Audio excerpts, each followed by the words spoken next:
personalidad no les agrada mucho a muchas personas. No es una guerra sucia contra él, es que se subió al ring por esta política de amenazas, de extorsión, de persecución que sabe hacer Mario, porque Lili tuvo, así como es ella, ¿no? Muy propicia a mentir y a difamar. Hola, ¿cómo les va? Yo soy Sergio Valle y como les he adelantado en algunas ocasiones, estamos haciendo ronda con los candidatos y candidatas al Senado de la República por el estado de Sonora. Estoy ahora con la candidata del Partido del Trabajo al Senado de la República, Célida López Cárdenas, que está dándose un tiempito para platicar con nosotros. ¿Cómo estás, candidata? ¡Qué gusto! ¿Cómo te va, ¿Cómo estás? ves, ¿Sí? Oye, desde hace mucho tú querías ser candidata al Senado. Sí. Y ya eres. Sí, ya, gracias a Dios. Ya se nos dio la oportunidad, sí, muchos años construyendo este sueño. Nunca pensé que iba a ser por el PT. Hay que decirlo también con franqueza. Ya me ganaste la primera pregunta, porque ¿la esperabas así? No, definitivamente no. No, nosotros como equipo pues tenemos mucho tiempo soñando con esta posibilidad. Fue la razón de quiebre junto con muchas otras cosas que pasaron por las que yo salí del PAN. Justamente, ¿no? Porque ganando la encuesta, siendo la mujer más posicionada, tú recordarás que en aquel momento Damián Cepeda era el dirigente nacional, sí, y me dijo, no, tú no puedes ser, ¿no? Eres una mujer impredecible y no puedes ser. Entonces, ¿así te dijo? Sí, tal cual. Y bueno, la verdad es que no es la primera vez ni será la última que mi personalidad no les agrada mucho a muchas personas. No crecí bajo el amparo de un padrino político. Soy independiente, soy autónoma en mis decisiones, tengo la capacidad de reflexión. Siempre hay esta costumbre de cuando una mujer anda en política, sobre todo en las mujeres, es parte de este machismo, ¿no? Todavía que hay en política donde ¿quién la pilotea, no? ¿Quién está detrás de ella? Y bueno, ahora en Morena, la verdad es que me registro yo para ser candidata al Senado. Yo no me quería registrar porque yo veía al gobernador muy preocupado de qué iba a pasar con su gabinete. Como jefa de oficina del gobernador Alfonso Durazo, me empeñé, me concentré en hacer un trabajo que fuera útil. Coordinar los gabinetes no es una cosa sencilla, fue un trabajo muy arduo y yo sentía este compromiso muy grande con el gobernador y yo veía al gobernador que estaba de verdad seriamente preocupado de qué iba a pasar, porque varios perfiles de su gabinete iban a salir. Entonces se da este tema de si me registraba o no me registraba al Senado por Morena. El gobernador me dice, regístrate, es mejor que estés registrada que no estés, vamos a ver cómo se acomodan las cosas, pero al final platicamos y me dice, necesito que te quedes, que me ayudes, porque la verdad es que el posicionamiento que tiene Morena como marca es tan fuerte, Sergio, es impresionante el apoyo que tiene el movimiento, que con todo respeto la marca lleva en un jet, digo yo, ahí va el jet de Morena, y a quien subas a esa marca van a llegar al Senado, es decir, ese no era el problema. La complejidad surge después cuando vemos que vienen personajes como el Borrego Gándara, como Mario Fabio Beltrones, y ahí en un principio el gobernador, pues estuvimos en tu programa hace unos días hablándote de la Diputación Federal, porque necesitaban una mujer que compitiera en Hermosillo, y además viene el Borrego Gándara, encuestan y dicen, Célida es la única mujer. Tú le podías dar la pelea, digamos, al Borrego. Le ganábamos en la encuesta, con una amplia ventaja. Entonces, el Distrito 5, el más difícil de los 7 distritos federales de Sonora. Y después viene el Plan C, que este Plan C lo tenían desde noviembre en la mesa. Al gobernador se lo plantean por primera vez en noviembre. Y muy complicada la estrategia, muy difícil de lograr comunicar a la gente del movimiento que la doctora Claudia Sheinbaum no solamente necesita 2 senadores, necesita 3 senadores. ¿Por qué 3? Porque en Sonora gana un partido político, entran 2 senadores, históricamente siempre eran hombres, ahora por ley tiene que ser hombre-mujer, Pero el segundo lugar, el partido que se quede en segundo lugar, en automático es pase directo, primera minoría al Senado de la República.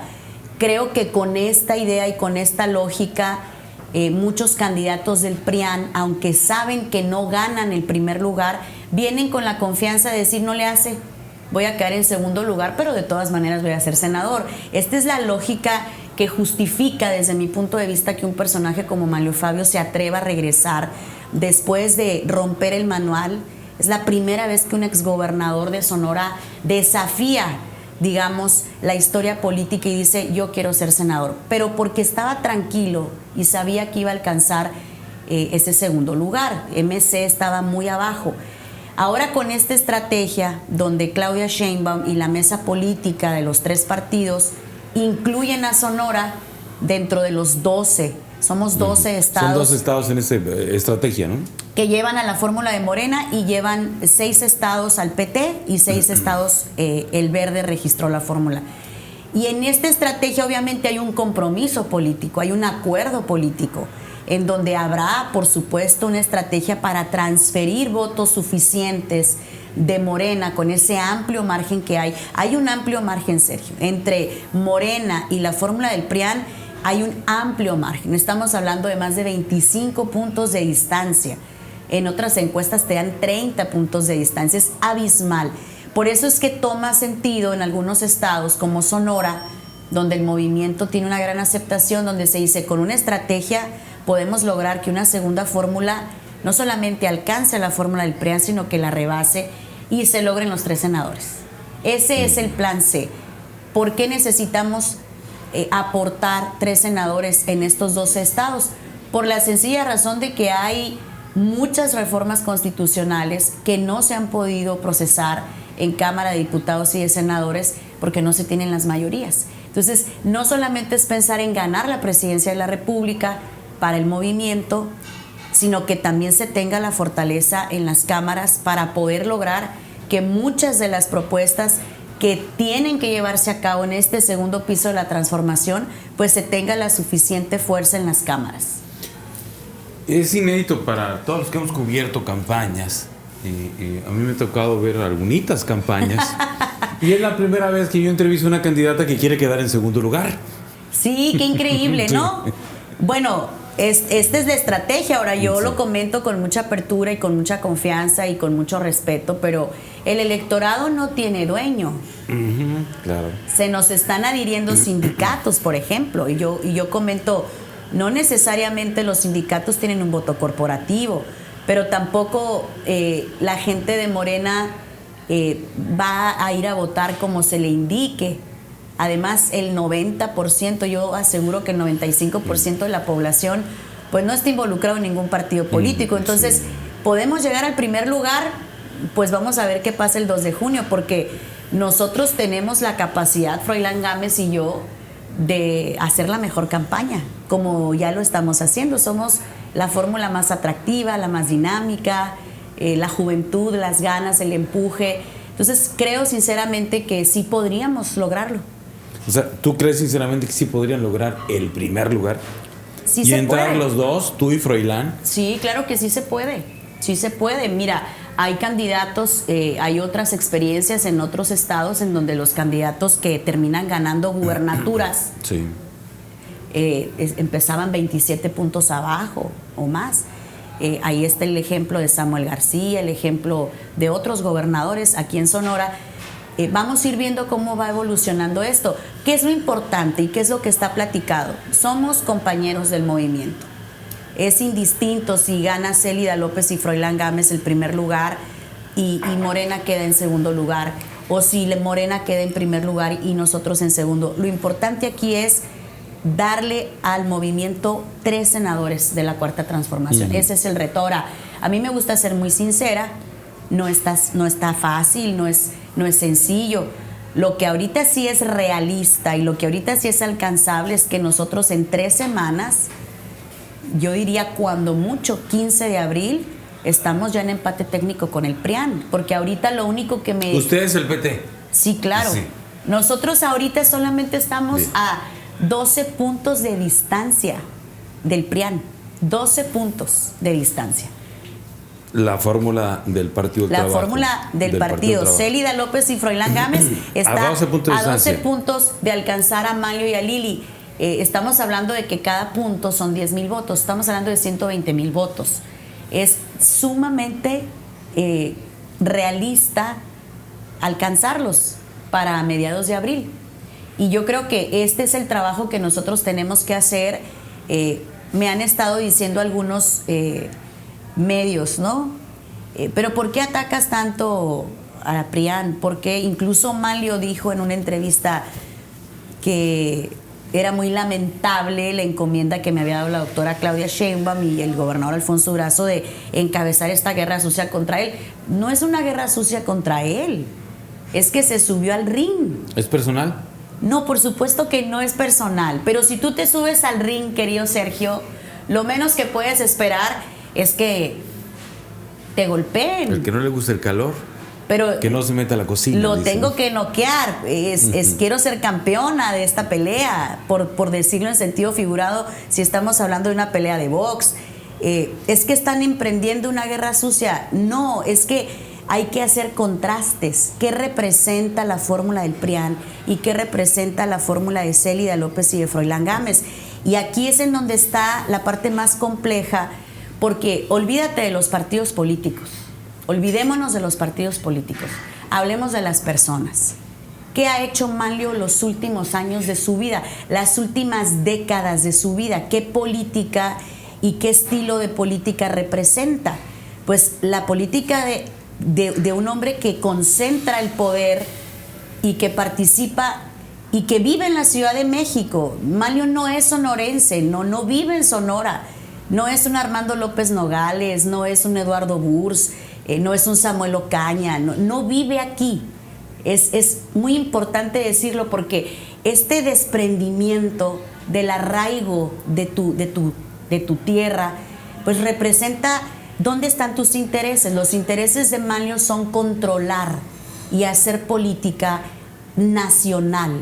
Y a él se le involucra con estos grupos de la mafia del poder. Su nexo con Carlos Salinas de Gortari sigue vigente. ¿Qué representa este político? ¿Qué hay detrás de su interés de regresar a Sonora? ¿Por qué viene a Sonora? ¿Cuál es el interés? Pues volver a articular a todos esos intereses económicos que siempre han estado... porque no se le puede desvincular a Manlio de los intereses económicos, ¿no? Es una figura de la que se habla con prestanombres. El caso de Andorra, por ejemplo, ¿por qué se abre una investigación por parte del gobierno español donde se le involucra directamente a él y a su hija, ¿no? Sí. Porque hay una cantidad importante de millones de euros. Es una investigación que te habla de una persona que ha acumulado una riqueza y que evidentemente este divo, ¿no? Tú lo ves, por ejemplo, llegar a cualquier reunión y llega con un séquito de carros y de personas, y, o sea, es el divo, ¿no? El político intocable, el innombrable. Hay que tenerle miedo. Me da mucha risa porque me dicen, ¿no le tienes miedo? Yo no tengo por qué tenerle miedo ni a él ni a nadie. Yo no he crecido en política lastimando a nadie. Si ahora me refiero a Manlio es porque hoy estoy en una contienda electoral contra él.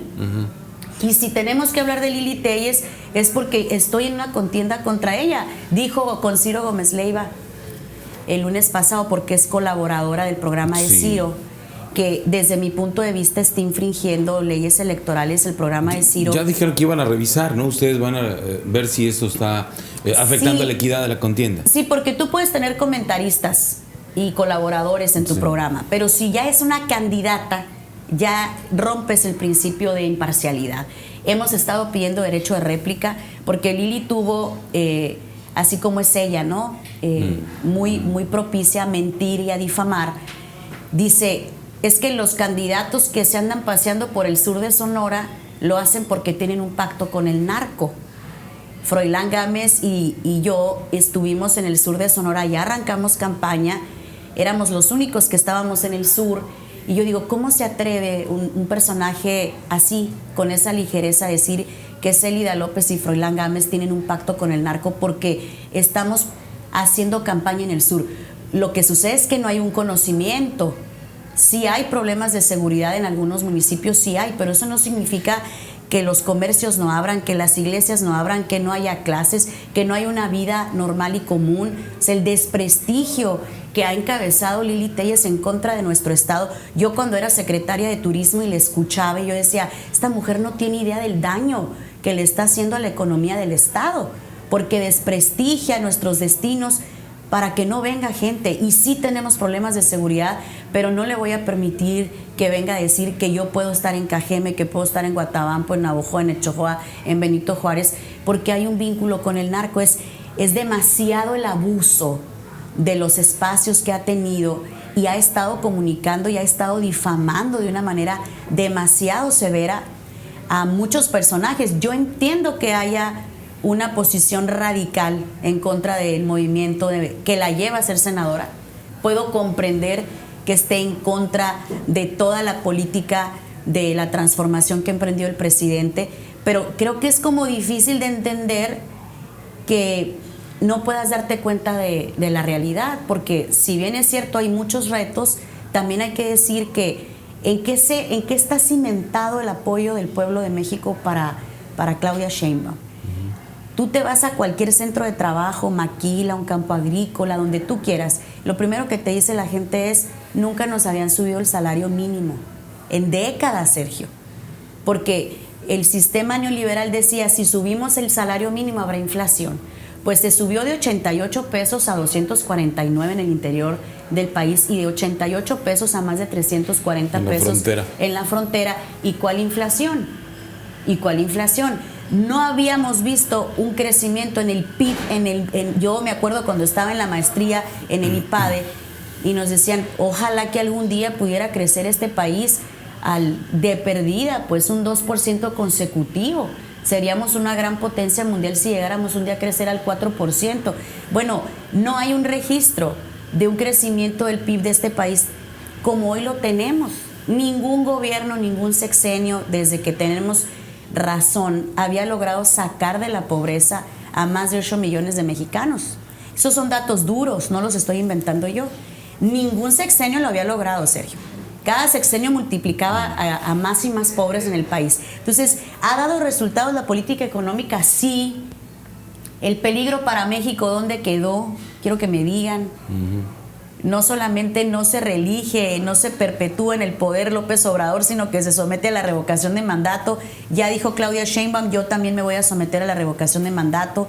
Vi una lonita en una colonia de Hermosillo donde decía, pobre Xochitl, ¿verdad? Porque está la foto de Xochitl en el fondo y dice, todo es mejor a que regrese el comunismo, ¿no? Como diciendo, pues ya ni modo que aún no le hace que con esta mujer, pero que no llegue el comunismo. ¿Cuál comunismo? Pues, ¿cuál comunismo? Somos un país que tiene una gran interacción comercial, no solamente con los países del Tratado de Libre Comercio, no, sino con muchos otros países.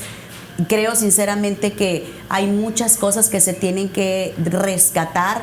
Evidentemente el apoyo a los adultos mayores, a los jóvenes, a los universitarios, a los niños. Es un gobierno que está pensando y que no traiciona los principios que llevaron a López Obrador al poder. Es no mentir, no robar, no traicionar al pueblo y por el bien de todos, primero los pobres. Y ahí es en donde estamos nosotros confiados en que esta estrategia del Plan C nos pueda dar votos suficientes para lograr los 3 senadores. Bien, veo un viraje un poquito en tu narrativa. Es decir, una pregunta que yo tenía preparada para ti es si solo con la oferta de no dejar llegar ni a Manlio ni a Lili iba a ser suficiente para levantar la votación de ustedes, sí, como PT, o si había algo más adelante en las siguientes etapas de oferta para los electores sonorenses. Bueno, lo que nosotros tenemos que entender es que una campaña tiene diferentes etapas.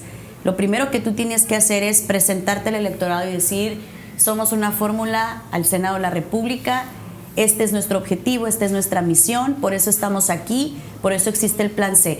Lo más importante ahorita, Sergio, en estas primeras 2 semanas es explicarle a la gente por qué hay 2 fórmulas del movimiento, por qué 2 fórmulas de la 4T. Después de que se entienda que esta es una estrategia de la doctora Claudia Sheinbaum, entonces sí, podemos partir y no está excluida una cosa de la otra, porque nosotros hemos estado hablando de, por ejemplo, en qué comisiones queremos participar, porque la labor legislativa es una labor que se hace no de manera individual, sino tú eres parte de un grupo parlamentario, tú tienes que participar en comisiones, tú tienes que presentar tus iniciativas que pueden ser personales, pero las tienes que socializar y las tienes que consensar con los grupos parlamentarios, porque el voto finalmente es de todos los grupos parlamentarios para poder tener una aprobación. Así quieras reformar un artículo. Yo en lo personal quiero estar en la Comisión de Seguridad Pública. A mí me interesa mucho participar en este tema porque sé que es un tema que le preocupa a la gente. Quiero estar, por supuesto, en la Comisión de Agua y Recursos Hidráulicos por el tema tan complejo que es. Estamos enfrentando en Sonora una crisis fuerte de sequía. Hay una declaratoria ya de emergencia. Y pareciera que el cambio climático nos va a exigir cada vez más que seamos mucho más responsables y que desde los gobiernos se tomen decisiones. Es importante para la actividad humana, agrícola, industrial. Creo que la senadora de Sonora tendría que estar en esa comisión forzosamente. Seguridad, recursos hidráulicos y agua, vivienda. Para poder hablar de una transformación hay que atender un tema que es urgente, que es el tema de la vivienda de interés social. Evidentemente, por convicción y por pasión, la Comisión de Turismo. Yo estoy convencida de que el antes y el después de la promoción turística del Estado, Sonora hoy tiene otra visión. Estuvimos poco tiempo en turismo, pero logramos darle un rumbo, una estrategia que afortunadamente ya está dando resultados. Este año ya se tiene el registro de cómo creció la economía del sector turístico y eso se debe obviamente a la promoción y a esta idea del gobernador de llevar y presentar a Sonora en muchos destinos. Entonces sí hay muchas comisiones en las que queremos nosotros representar, pero hay una causa que pudiera abrazar. Si tú me dijeras, ¿cuál es tu causa principal? La causa de los trabajadores. Yo sí voy por la reducción de la jornada laboral de 48 a 40 horas. Yo sí voy por la exención de impuestos a las horas extras. Yo sí creo que es importante voltear a ver a los que jamás les había tocado tener apoyo y que hoy pudieran tener un poco más de vacaciones, que la gente pueda aspirar a tener más aguinaldos, y que también revisemos el tema de las pensiones, porque hay mucha gente que hoy se está pensionando, se va directo a las Afores y no se queda ni siquiera con un 30% de lo que realmente está percibiendo. Entonces, sí me parece que sí habría que encauzar el trabajo y lo que a mí más me conecta con mi electorado es el tema de las causas de la clase trabajadora. El tema de los trabajadores, sí. Sí. Bien, reducción de la jornada laboral. Sí. ¿Aguinaldo? Así es. Sí, no lo mencionaste, ¿verdad? Pero sí, aumento de aguinaldo, vacaciones, exención de impuestos en horas extras y algo que yo lo comento y de repente siento que molesta o que incomoda porque sí es un reto grande, pero es el transporte escolar gratuito. La mujer trabajadora, el gran problema de muchas mujeres de que aún no puedan trabajar es que no tienen resuelto quién lleva al hijo a la escuela y quién lo recoge. Oye, pero a ver, déjame preguntarte esa parte. Yo creo que sí vas a conectar bien con el tema de los trabajadores y el tema de quienes generan el empleo. Han dicho, oye, sí, pero gradual, ¿no? Es decir, con quien genera el empleo. Sí. Hay gente que arriesga capital, que consigue un crédito, que, en fin, ¿no? O sus ahorros para montar una empresa y generar un empleo. Y ellos son los que están diciendo, sí, pero espérense, más despacito, dicen. ¿Qué les dices a ellos? Mira, yo creo que tiene que ser gradual, estoy de acuerdo, pero no necesariamente con todas las industrias y tampoco con todos los empleadores. No es lo mismo que hablemos de una empresa pequeñas y medianas de 10 a 15, 20 empleados a que hables de una empresa que tiene 200, 500 empleados. Ahora, el problema de fondo, Sergio, es que la distribución de la riqueza en este país ha sido un mito, se ha concentrado la riqueza. Si tú revisas, por ejemplo, las ganancias de los bancos versus lo que le pagan a sus trabajadores en los bancos, si tú revisas grandes corporaciones, bueno, tenemos en la lista de los más millonarios del mundo, mexicanos, que tienen empresas gigantes, y revisas, tampoco hay un reparto de utilidades que sea justo. Creo que tenemos también que revisar el tema del reparto de utilidades. Esta es la única forma de poder lograr mayor equidad. No todo tiene que ser apoyo directo del gobierno. También tenemos que generar que haya una mayor distribución de riqueza de donde se genera la riqueza finalmente, que es en la productividad. Entonces, habrá otros senadores, supongo yo, del PRIAN, que no van a apoyar a la clase trabajadora y que estarán velando solo por los intereses de estos hombres de poder económico que siempre han querido controlar al poder político.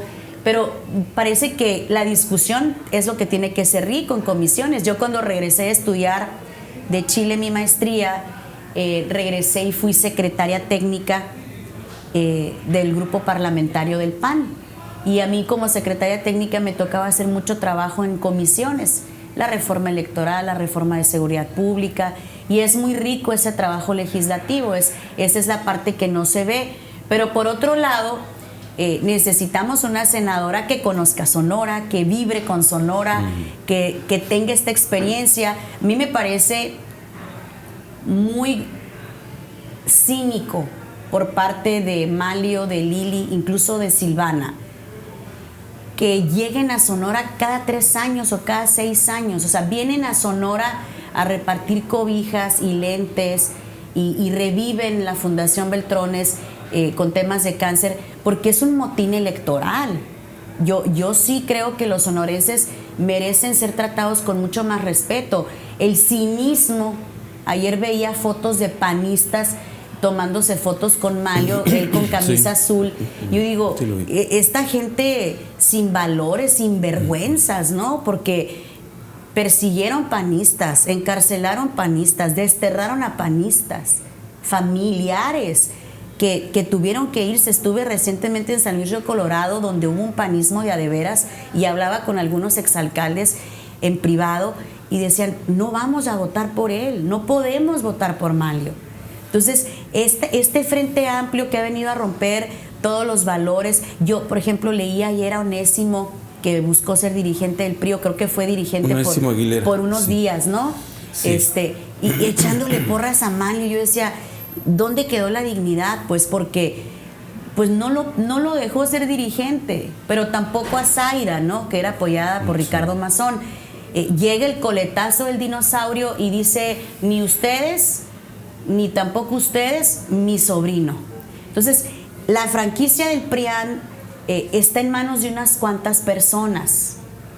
Gildardo Real, por ejemplo, ¿con qué cara Gildardo Real puede hablarle al panismo que siempre combatió y que sufrió embates? Le cerraban empresas, los perseguían con temas de impuestos. Es que el bien mayor es derrotar a Morena. No, el bien mayor no es derrotar a Morena. El bien mayor siempre va a ser congruente. Hay que ser congruentes. La congruencia es algo que es muy importante que un político tenga.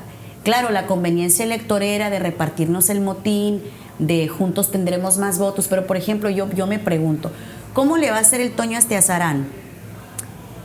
Tú recordarás que él compitió contra Silvana Beltrones y contra el Maloro al PRI por esa porque razón, no lo dejan ser senador, algo muy similar a lo que me pasa a mí. Pero por ejemplo ahora, ¿cómo va a salir a hacer campaña con Malio? Con una persona que nunca le permitió crecer, que se atrevió a mover los hilos del poder y que su esposa Patti tuvo que ir a presentarse porque le hicieron citatorio por esta política de amenazas, de extorsión, de persecución que sabe hacer Malio y su equipo, ¿no? Realmente es este estilo de hacer política en el que si no te doblegas, te doblego. Si no te controlo, te acoto, te amenazo, te amedrento. Entonces, ese es el estilo. Yo no veo a un Toño Astiazarán y a su esposa felices de acompañar a Malio al Senado. Es ir en contra incluso de sus valores familiares. Tenemos que aprender a hacer política de a de veras, tenemos que aprender a hacer política de frente, con transparencia. Yo no tengo nada personal, ni contra Malio ni contra Lili, tengo todo personal contra lo que representan. Eso sí, porque desde que yo empecé mi carrera política he estado combatiendo y he estado soñando con que esto puede ser diferente. Yo conozco mucha gente muy valiosa en el PRI. Tuve compañeros diputados impresionantes, capaces. ¿Tienes amigos en el PRI, en el PAN? Sí, muchísimos. Sí. Muchos amigos, Sergio, sí. O sea, hay gente de bien y claro de mal que sí. en todos los partidos. Sí, en todos los partidos hay gente buena y gente no tan buena, gente capaz y gente no tan capaz, en todos los partidos políticos. Es realmente imposible pensar que en un partido político no te vas a encontrar gente buena. Claro que hay gente buena. Lili Telles, platiqué con ella hace días, dice que Morena, que la 4T premió la corrupción de Claudia Pavlovich cuando la nombraron cónsul. ¿Tú tienes una opinión sobre eso? Bueno, yo creo que Claudia fue muy hábil. Claudia Pavlovich fue muy hábil. Tú recordarás que ella estaba como presidenta de la CONAGO y cuando todos los gobernadores del PRI empezaron a golpear al presidente, Claudia nunca estuvo, nunca fue parte. Ella empezó a construir su salida con mucha inteligencia, muy hábil, tan hábil que hoy es cónsul de Barcelona. A mí en lo personal no me gusta que hayan abierto la puerta para que muchos exgobernadores del PRI se fueran a Morena. Eso no me gusta. Eso, ¿no te gusta que Claudia sea cónsul? No me gusta no me gusta que se haya prestado Morena para abrirle la puerta a personajes que evidentemente no comulgan con los principios del movimiento. Esa es una realidad. Kirin Ordaz, exgobernador de Sinaloa. Sí, también hoy es embajador. O sea, creo que esa parte no le gusta ni al electorado, ni a la gente, ni a los fundadores, ni a la militancia de Morena, Eso sí creo que es importante cuidarlo. Sin embargo, obedece obviamente a un acuerdo del que yo no tengo conocimiento, yo no soy parte de ese acuerdo. No sé si Claudia acordó directamente con López Obrador o le pidió ella directamente ser cónsul de Barcelona, no lo sé. Tú te llevaste bien con ella cuando te tocó de gobernadora, ¿no? Fuimos, tú fuiste alcaldesa. Mira, tuvimos una relación muy institucional, muy respetuosa. Su equipo no me quería, su equipo cercano, digamos, ¿no? Sí tuve problemas en su momento con el Potrillo, en su momento con su particular. Tuve mis roces por la pandemia con Enrique Clausen, porque él como secretario de salud, pues evidentemente no éramos equipo. Sin embargo, ella todo el tiempo me decía: Celida, no permitas que nos contrapunteen nuestros equipos, ¿no? No, tenemos que poner por encima de todo lo que es la política el bien de Hermosillo, el bienestar de Hermosillo. Pero yo como diputada, yo siempre estuve señalando, por ejemplo, los gastos en publicidad, los gastos en seguridad privada. Sí creo honestamente que hay muchísimos, pero muchísimos excesos en su sexenio que se pudieran señalar y observar. No soy yo la Contralora ni la Fiscal Anticorrupción, pero sí me parece que hay personajes como, por ejemplo, desde mi punto de vista, uno de los personajes que más daño le han hecho a este estado es Daniel Galindo, que fue el tesorero de Claudia, hoy es uno de los operadores principales de Manlio Fabio, y a mí en lo personal me hizo mucho daño. Yo cuando era diputada, él ordenó una auditoría, pero con todo el sesgo. Concluyo diciéndote que a mi esposo le quitaron la posibilidad de facturar durante muchos años, y Daniel lo dijo en alguna ocasión, pues claro, si se la llevaba golpeando a Claudia. Entonces es este estilo, ¿no? De barrio, de pleito, de si no te doblegas, te doblego. Entonces, este personaje, por ejemplo, yo sí creo que habría que hacer un análisis y una auditoría muy profunda a su desempeño como tesorero. No entregaron buenas cuentas, esa es una realidad. Y ahí hay muchísimos temas que desde mi punto de vista sí se deberían de revisar. Bien, una última pregunta. A reserva de que después, avanzada la campaña, hacemos una segunda entrevista, si tienes tiempo. Dices que quieres participar en la Comisión de Seguridad. Sí. Pues es un tema muy sentido. Entiendo que, Celida, en sectores, regiones muy identificadas del Estado, sí, el sur, donde arrancaste campaña, en el norte, ¿cuál sería tu manera de procesar tu propuesta sobre ese tema la inseguridad desde el Senado de la República? Mira, yo creo que la labor legislativa tiene muchas limitaciones, pero sí tenemos que hacer una voz y tenemos que hacer tal vez un trabajo que no le guste a mucha gente. Yo desde mi trinchera yo sigo cuestionando que nos hace falta regular el tema de la venta de droga. Cualquier personaje puede ahorita andar vendiendo metanfetamina en cualquier barrio. Y cuando tú detienes a un tirador, la estructura jurídica, llega el policía municipal, lo detiene, lo presenta al MP, pero por las dosis y por el consumo lo sueltas. O sea, el vendedor ya sabe hasta qué tantas dosis puede traer para que no termine sujeto a prisión. Ese es un tema muy delicado porque uno de los grandes problemas que tiene nuestro país ahorita son los altos niveles de consumo de metanfetaminas, de drogas sintéticas. Esto te genera crisis de otro tipo. Evidentemente hay que hablar de cómo se están desempeñando los jueces. Tenemos que tener más transparencia porque cuando logras detener un criminal y presentarlo al MP, llenar un buen informe de policía homologado, lo presentas ante el juez y muchos jueces lo sueltan. Eso nos pasó en la alcaldía cuando recordarás el caso del Val Park, donde asesinan a una persona que antes ya había sido presentada, pero el juez lo deja ir. Entonces, el tema de seguridad pública, Sergio, es mucho más difícil y es mucho más apasionante. No solamente es un tema de policías y de armas, pero si queremos hablar de policías y de armas, también lo podemos hacer.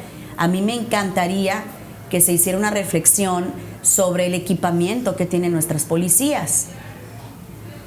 Tú fuiste alcaldesa, la sufriste. No están nuestras corporaciones lo suficientemente equipadas, que porque hay restricciones de uso de armas exclusivos del ejército. Muy bien, entonces más ejército en las calles. Me preguntaron hace unos días, ¿tú estás de acuerdo en que el ejército esté en las calles? Sí estoy de acuerdo. Si teniéndolo en las calles tenemos problemas, pero sí tenemos que dimensionar qué es lo que está detonando el problema de la seguridad, y hay que irse al fondo. Tenemos que darle en el clavo. No solamente es un tema de producción de drogas, hay que seguir acabando con los laboratorios, hay que seguir desmantelándolos, pero también hay que ver de dónde vienen las armas, porque los grupos criminales no están armados con resorteras. ¿De dónde provienen las armas? De Estados Unidos. Bueno, el primer gobierno que se atreve a través del canciller de ir a presentar una denuncia contra la industria de armamento de Estados Unidos porque hay una venta indiscriminada de armas, bueno, ese es un tema que también lo tenemos que abordar. Y creo honestamente que hay que seguir revisando el tema financiero, hay que seguir golpeándoles en las finanzas, tenemos que dar con todos aquellos civiles, honrosos civiles, que se siguen prestando para lavado de dinero. Entonces, hay demasiadas aristas en el tema de seguridad. Lo que sí es una realidad es que no se vale jugar con los números solamente para golpear a un presidente de la República o a un movimiento, porque, por ejemplo, si tú revisas el crecimiento de los homicidios dolosos en el sexenio de Manlio, te vas a asustar. Es en el sexenio en donde más crecieron los homicidios dolosos. Y si tú revisas la encuesta de ENSUS, que es el instrumento que tenemos todos los mexicanos, donde se mide estadísticamente el crecimiento no de los homicidios, de la percepción, ya en el 2023, todos los delitos desplomados, incluso el de homicidios dolosos, donde hay una deuda, sí, hay un reto, pero la tendencia está detenida y a la baja en este sexenio de López Obrador. Entonces, sí creo que necesitamos fortalecer muchos, pero muchos frentes para hablar del tema de seguridad. Y hay que hablarlo con toda franqueza. A muchos políticos no les gusta hablar del tema de seguridad, tratan de evitarlo. No, hay que reconocer. Tenemos un broncón. ¿Pero es el tema? Tenemos un broncón, lo tenemos. ¿Cómo lo vas a ignorar? Claro que tenemos un broncón, porque todos los días se está vendiendo metanfetaminas en los barrios de Sonora y de México. ¿Qué vamos a hacer para evitar esto? ¿Dónde está la política pública contra las adicciones? Si tú ahorita te vas a caminar a cualquier barrio de Sonora, vas a encontrarte gente que te pida, Celida, quisiera internar a mi hijo en un centro de rehabilitación, no sé cómo hacerlo. Ese es un sentimiento. Bueno, hay que llevar esta preocupación y hay que plantear una política pública y hay que reformar las leyes que se tengan que reformar para que también, si ya el derecho a la salud es un derecho constitucional, pues la salud mental también es un derecho constitucional. Debería de tener cualquier mexicano derecho a un tratamiento de desintoxicación. Celia, gracias. Gracias a ti. Que te vaya muy bien. Y vota por mí, Sergio. Bueno. Hay que votar por la Célida López y el Froilán Gámez. Muchas gracias. Suerte, que te vaya muy bien. Muchas gracias. Célida López Cárdenas es candidata del Partido del Trabajo al Senado de la República. Les recuerdo, esta entrevista la transmitimos por nuestras noticias, cadena estatal. Completita también la puede ver en mi canal de YouTube, Sergio Valle Noticias. Suscríbanse.